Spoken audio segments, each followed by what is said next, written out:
Welcome to the webinar. My name is John Brooker, and I work with MUSC Sustainability and Recycling. And this is Investing with Purpose, featuring natural investments. So about what we do, so I said I work with MUSC Sustainability. We work on a variety of initiatives around campus, including recycling and waste management, energy and water, food, transportation, climate, and green building. If you want to hear about more events like this, you can sign up for our newsletter at musc.edu/gogreen, or follow us on social media, or also on Yammer if you work at MUSC. And with that, I'll introduce our speaker for the day. This is Brady Quirk Garvan. Brady is in charge of business development and operations at Money with a Mission. He has been with the company since 2011 and enjoys working with clients and on shareholder resolutions. Brady currently serves on the board of the Palmetto Project and the College of Charleston Alumni Association. Brady also serves as the chairman for the Charleston County Democratic Party and lives with his wife, Angela, daughter, May, and their rescue dog, Scout, in Charleston, South Carolina. And with that, I will turn it over to Brady. Brady, sorry. Great. Thanks, John, and thanks everyone for joining today. I've got a few slides that we're going to run through, and then hopefully leave some most of the time at the end for question and answers. So I think John can correct me if I'm wrong, but if folks have questions as we're going along, feel free to put them in the Q&A box over on the right-hand side of your screen, and then we'll come back to those questions at the end. And certainly, if folks have other questions once this wraps up, I'd love to chat about them. So now let me get the presentation up here. Hold on one second. And can everyone see that now? Does that look good, John? Excellent. So today, wanted to talk to you about how we sort of talk about sustainability and environmental issues when it comes to investing. And I think for some people, that can seem like a foreign concept. Investing in the environment aren't often words we hear linked together, but for us, they're really important. For a lot of people, whether it's money in their retirement account or money they've inherited or just money they've saved, one of the things we don't realize is that that money and how and where it's invested can have as much of an impact on the environment as what you do with your personal behavior. So what we believe fundamentally is that if you're someone who's conscious about riding their bike instead of driving their car, or you're very careful about where you get your food from, you should be as careful, or at least as thoughtful, about where your money's invested and what it's doing, because all of those things have impact on our planet and on sustainability. And so we look at this as something that's one piece of the puzzle. It's certainly not the only solution, but it's an important piece of the puzzle. So I want to sort of start by running through sort of the evolution of this. And before we get to the first part, people have been talking about values and sustainability and investing for a number of years. We sort of talk about the modern era of this starting during the apartheid movement, when governments, individuals, foundations said, we are not going to invest money in South African companies until they change their laws. And it was successful. It is regularly pointed out as one of the big reasons that the apartheid era ended. And so out of that, a number of people said, well, that's great. If we were able to use invested money to drive social change in South Africa, why not look at doing that in other arenas? And so when we look at sort of the early years of this, socially screened stocks and funds were a large part of that. And what that means is that folks were screening out the worst offenders of companies. And it was really much more initially of a passive approach of saying, let's weed out the worst offenders, whether it was gambling companies, tobacco companies, things like that. And in those early years, there was a lot of sense, as you can imagine, at MUSC, if doctors are working on curing cancer by day, but their retirement fund is invested in, Philip Morris, that seems a little incongruent with their values. And so that was initially sort of the pitch. In the last few years, in the last decade, really, there's been a large push around divestment from the fossil fuel industry. And I'm going to use that as an example of sort of how things have changed. The last part and where we sort of are today is this notion of impact investing, which takes a little bit from all of these parts. So, initially, with impact investing, you're screening out the worst offenders of companies. But with impact investing, you're looking for the positive impact you can make as well. So, on that front, we're looking not just to take out the worst offenders, but of the companies that are left, who are the people who are advocating for better environmental practices, not just they didn't they weren't just screened out for not being the worst. Who's actually doing the best and working on moving forward? And so I'm going to talk a little bit about how we sort of work through that process.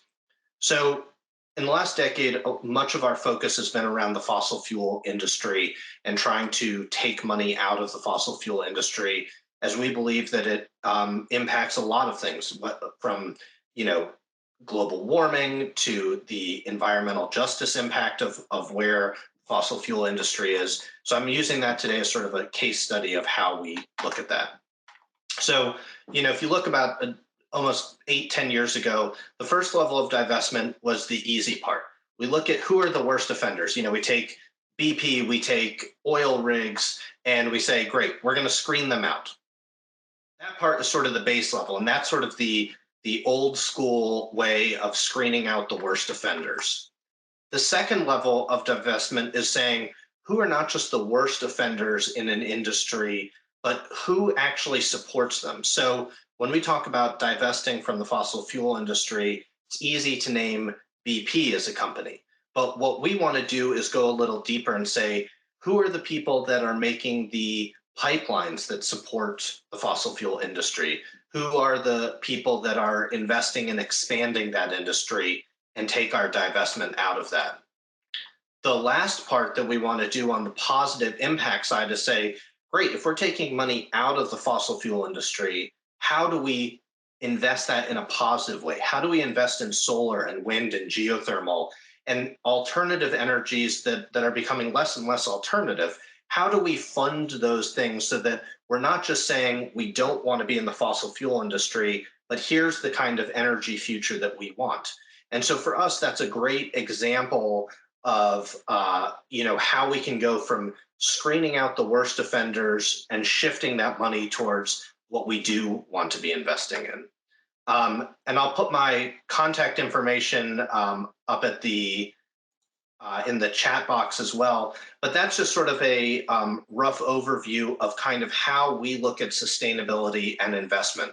It's really a sort of three-prong approach of what is the industry we want to target and how do we take out the worst offenders? How do we look at those that support them and really look at our investments there? And the last part being, how do we do the proactive part and invest in the future that we want? And that can be not just around the fossil fuel industry, but we look at that in a whole variety of industries. A decade or two ago, a group of investors that care about this were really involved in getting Lowe's and Home Depot to stop selling old. They approached them and said, not only is this wrong environmentally and morally, but we think that there are some recycled products that could be sold that might have more impact, both environmentally and be able to make you a little bit more money. They were successful in getting them to do that. And that's been a great way to show that we can have a positive impact on the planet as well as continue to invest and make money so that we can all save for retirement. So that's sort of what I have for right now. And John and Christine, I don't know if you guys have specific questions you want to ask first, or if we should open it up to the floor if other folks have questions as well. Yeah, so I'd say if anyone has questions, please feel free to put them into the chat or the Q&A boxes. Right now, I don't see anything in there, but I do have some baseline questions that I think most people would ask if they haven't Absolutely. heard much about SRI, socially responsible investing. Yeah. Um, I think an obvious one would be, you know, do you see the same returns that you'd see, with a normal fund that is not kind of curated in this fashion, just a typical retirement account or stuff like that. And then a follow up to that about performance would be, and did you see, maybe a benefit to having an SRI fund in the recent oil crash? Sure. So to tackle the first part, that's a great question that we get asked all the time. And the group that I work for started doing this in 1992. So at this point, we have not. This isn't sort of anecdotal, what thoughts and feelings. This is real data that's been proved by a track record of a couple decades. And what we found is what we consistently show is that we're market comparable. And what that means in layman's terms is that some years we might do a percent better than traditional investors. The next year we might do a percent worse. But when you average it out over a couple of years, we typically get around the same returns. It's not to say it's going to be exactly penny for penny every year. Obviously, I don't think that's possible. But when you look over a couple year span, it can be very similar. And to us, that's important because we think that, all of us believe that it's important to save for retirement, save for a rainy day, put away money if you have kids for them to go to college and become, doctors at MUSC. These are all great and good things. But we think there's a way to do that that is less destructive to the world and that can invest in the future that we might want to see. I think the other part, your question about the recent oil crash, certainly for our clients, it has been nobody has had a good. If you're invested in the stock market, the last couple months have not been great. I will say that yes, at the moment we have seen much better returns than those who are invested in the oil industry because we don't have any oil holdings, gas holdings, or many of these, fracking companies that are going bankrupt. We've seen that as a net plus in our portfolios. I will say, when oil was selling for $100 a barrel, that was not helping our portfolios. But we believe that oil and gas is in essence a industry that is dwindling and is eventually is overpriced, is not going to be sustainable in the long run. So it's helped us in the past few weeks. Great. Yeah, I see a question just came in. I think it just was sent to me. There we go. Yep, I've got one.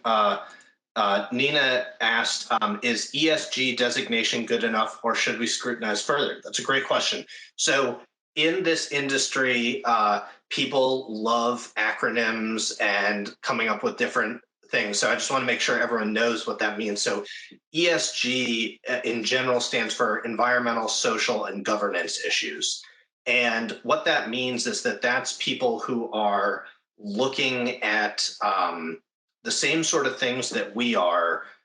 And the big difference that we feel is that ESG often is really good about providing data, but they're not as proactive on the social and pushing for change front. So just as an example, in ESG fund, sometimes they do what's known as best in class. So what they would do is they would say, we're going to look at who is the best oil company out there, and that's who we're going to invest in because they have the best environmental track record.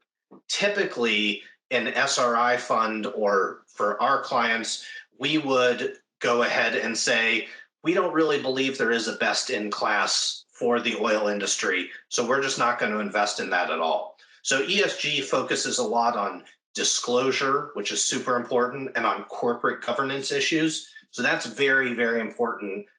Personally, we believe that you should go a little further because we believe that without that call to do better and showing companies what can be done, they're not necessarily going to move at the pace that we would like to see to create change. Great. I think Terry Lynn just has a question in the Q&A section. Oh, perfect. There we go.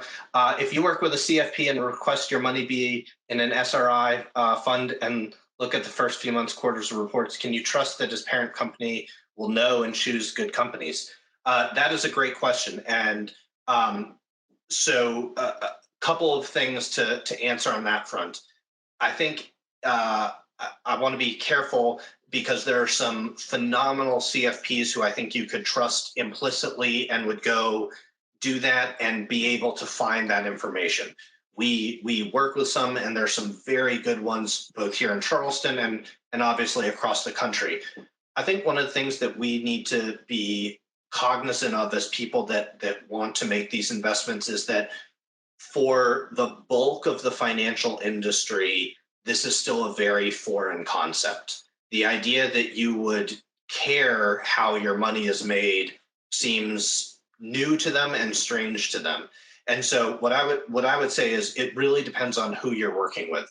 And I think it's important to ask questions. One of the things that we feel is that a lot of times folks who work in the financial industry try and make it seem super not secretive, but more complex sometimes than it really is. And so I would just say to Herbert, who asked the question, I think you should ask your CFP and say, which ones did you pick and how did you pick them?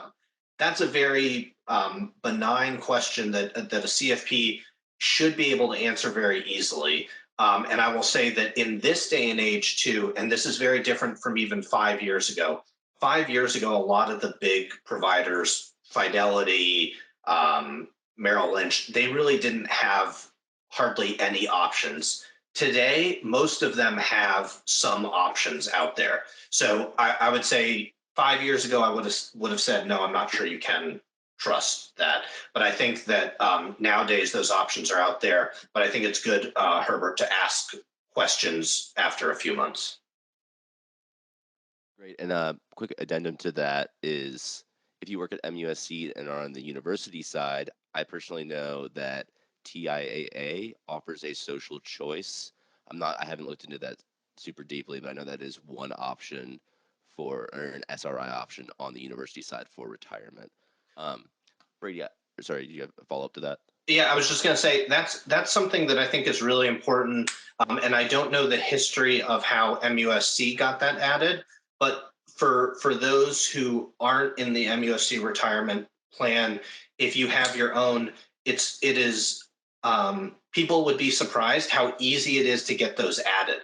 And so sometimes if you're at a company and you just say, "Hey, I'd like this added," it can happen fairly quickly if the leadership is in favor of that. And so I would just encourage a lot of times people who run 401ks or retirement plans assume nobody cares about these issues. And we have seen this in companies from small to large where one or two people asking for it gets it into the option bucket. And so no one's saying you're mandated to do it. But once it's an option, more and more people select that. And so to us, we see that as a big plus. So thank you for bringing that up. Great. Yeah. And I also just received a question from Andrea privately Yep. to ask you. And she asks, are there funds focused on circular economy companies, companies who are responsible for the end of life of their products? I think it's a great question. It is. I will say I am not familiar of any funds that specifically focus on that. There are definitely companies that do that and companies who are more focused on that. I don't believe there are any publicly traded funds out there that focus on that. Not to say that there couldn't be. There are thousands of funds. We try and look at new ones that are coming up every week, but I'm not aware of any that do. I will say this is sort of a side tangent, but one of the reasons, like Nina asked about the difference between ESG and SRI, ESG would often look at a question like that and say, we're going to report on what companies do in terms of getting to the end of life of their product. An SRI fund or a company like ours, one of the things that we're going to do is engage directly with that company and say, here's how we think you can do better. Here are some expert resources that would be happy to talk with you and work to come to some better solution on that. But I think that's one of the big things that we find that's really important, whether it's on end of life of products or any number of environmental issues, is that it often takes people being proactive. And in this space, it takes a financial person being proactive. These companies are typically less likely to listen to a general petition online. But if they have investors and financial managers who come to them and say, we're invested in your company, we care about this, we think you can do better, they're much more prone to those sort of conversations. So those are things we're engaged in, but I would say I am not aware of a fund that does that specifically. I think it would be great if there was, and I think we would strongly look at that, but I'm not aware of one existing. Great. Yeah. So for people that have just joined, feel free to ask questions through the Q&A panel would be best, or the chat function as well. I don't see any I additional just questions. I just got one more in here. Someone asked, what about benefit corporations or B corporations? Um, for those that haven't heard of that, a benefit or a B corporation is a designation for a business to basically codify their purpose and mission into their bylaws. And so the reason this is important is, as I'm sure you guys have all heard stories about companies who are doing really great things. They treat their employees right, they provide the right sort of benefits, and then they get bought up by a huge conglomerate, and all of that disappears. All of a sudden, some huge hedge fund in New York is running the company, and paternity and maternity leave go away, benefits get slashed, you lose your health insurance. So benefit corporations, their value is sort of twofold. One, it's a way for a company to say, here are our values, and they're listed publicly online of what their mission and goals and values are. But additionally, it's written into their bylaws so that if or when a company is bought, those stay with them. And so we found that as a great tool. Right now, in the world, the bulk of benefit corporations or B corporations are not publicly traded. So what that means is, like, our company is a benefit corporation, but you can't buy stock in our company. We're not that big or that interesting yet. So, at the moment there are, I believe, three publicly traded benefit corporations. We have been talking with two others that are likely to go public in the next year or two, which would mean you could buy stock in them. So we see that as a growing avenue. But to me, the benefit is there are thousands of benefit corporations across America that are smaller and growing and very values aligned. And some of them will grow to be big ones. Some of them will get bought out. But what's great is that inherent DNA in their startup of what they want to do and what they want to have their company believe and do will be with them for the rest of that company's life. So that's a great question that I think may not get as much press in the next 2 years, but I think 5, 10 years from now, you'll see that as much more common vernacular in the financial world.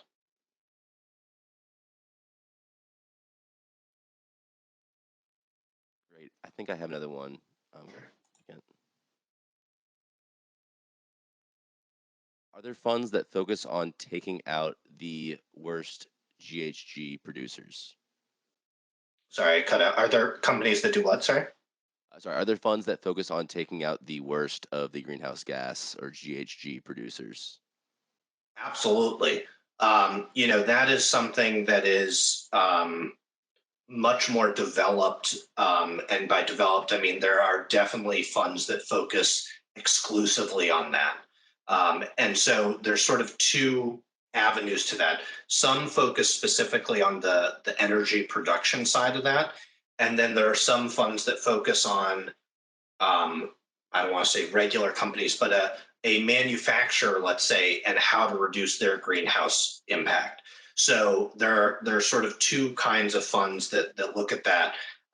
And I'll pull up the website. There's a great resource that lists all of them and then talks about what they're focused on. So let me pull that up too as we speak. But that's a great question and something that is definitely growing as well.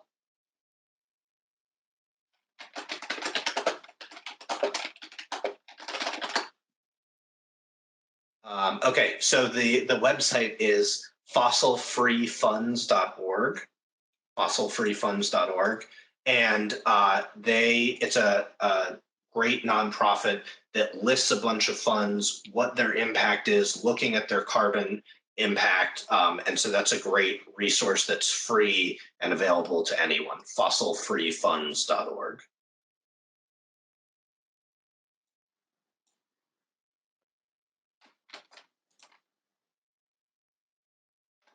And I don't know if I can do this. I think I can post it here. I think that popped up in the chat. Great. And then I saw another question come in as well. Is there a list of stock funds on the internet that can comply with sustainability and social goals? Anything besides fossil-free funds? Absolutely. So a couple of resources, and I'll put these in the chat box as well. There are a couple that list those out, but also one of the more commonly used sites to look at stocks and funds is called Morningstar. And Morningstar now has a sustainability score and report built into every company. And that's free and available to anyone. So if you go on Morningstar now, they have that available. And I'm also going to put up a small plug for our group. We publish something called the Heart Rating, the Natural Investments Heart Rating. And it lists the best funds around not just fossil free, but around investing in low income communities, around labor rights, around a number of things. So I'm going to put that link in the chat box, but that is also free and available to anyone as well. So that's the heart rating that I just put in there as well.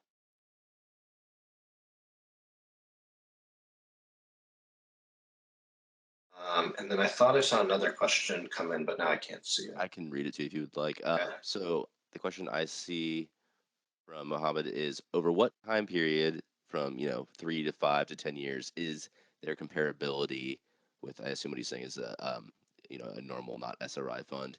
Is there a way of knowing if returns are improved the last several years with growing awareness and conscientiousness, consumer demand, as opposed to a strong economy? Oh, phenomenal question.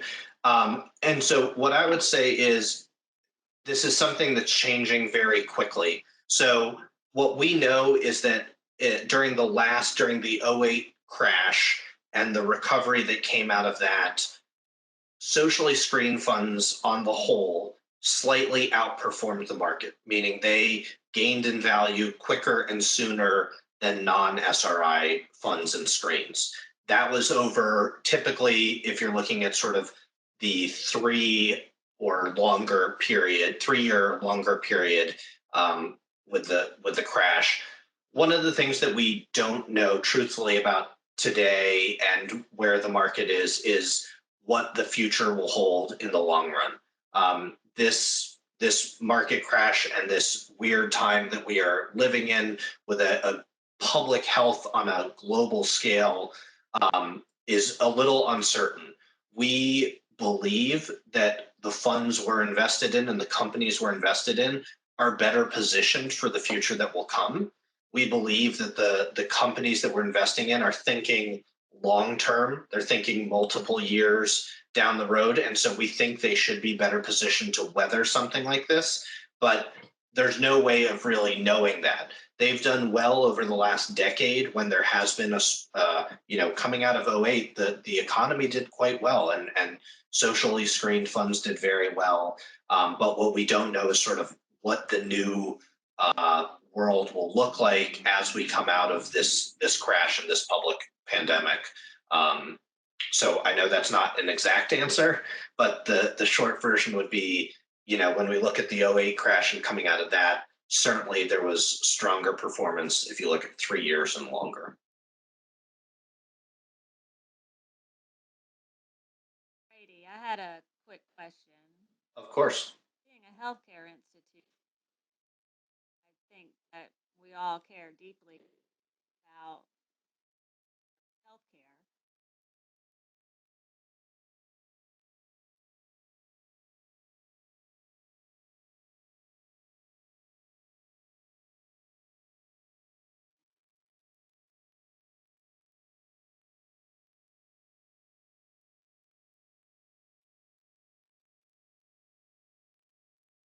Could you hear that?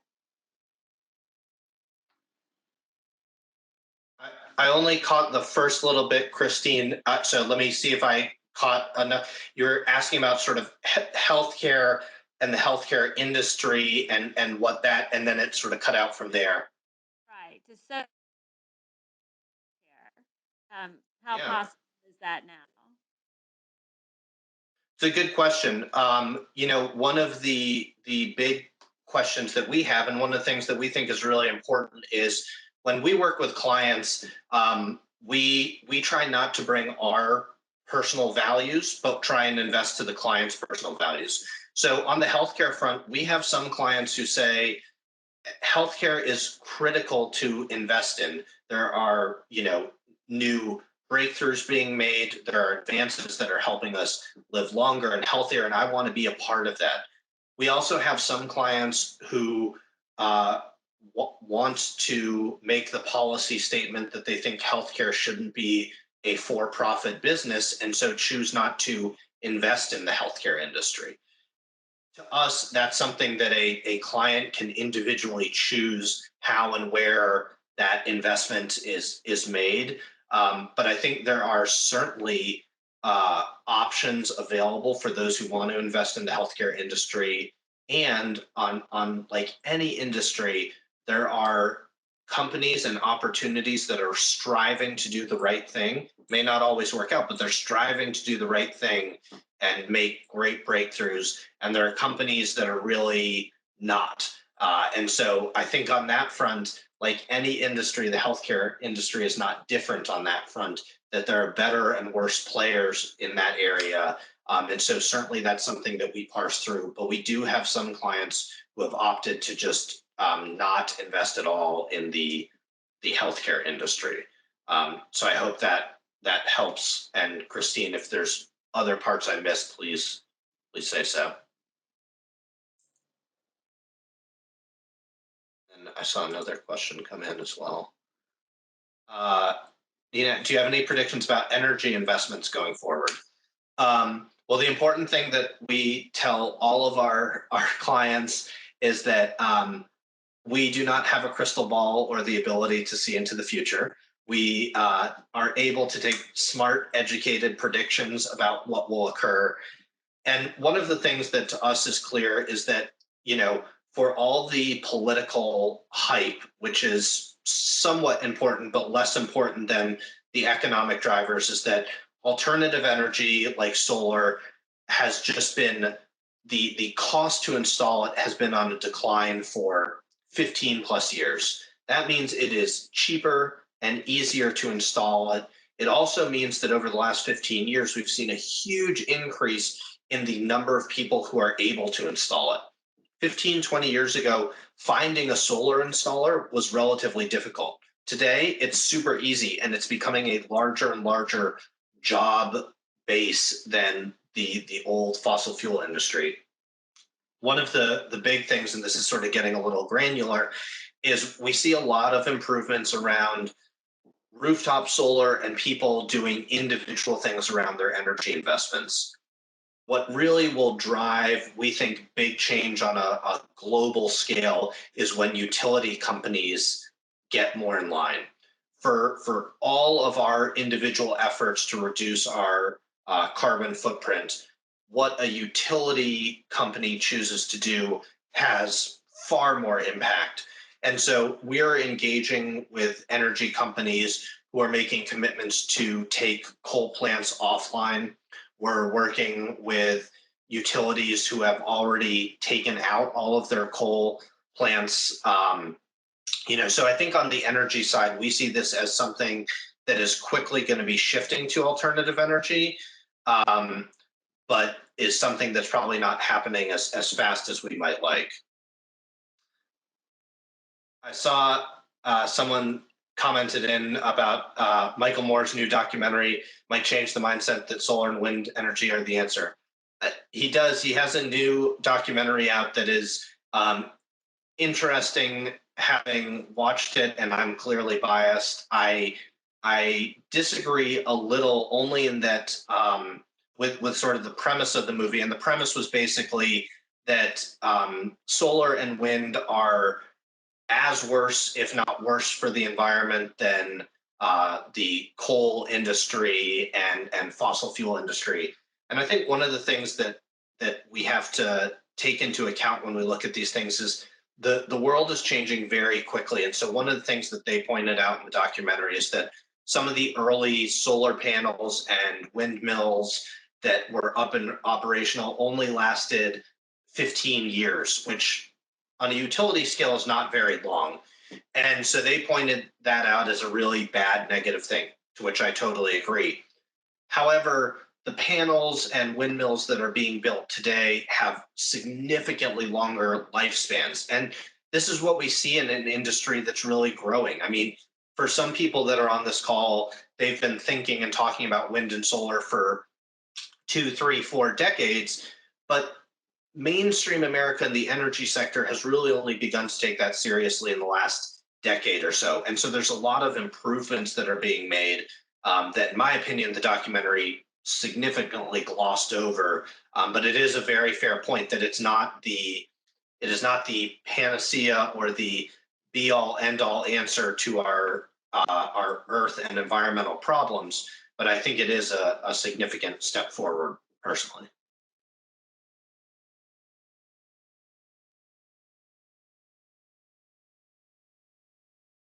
Are there other questions? I don't have any on my side.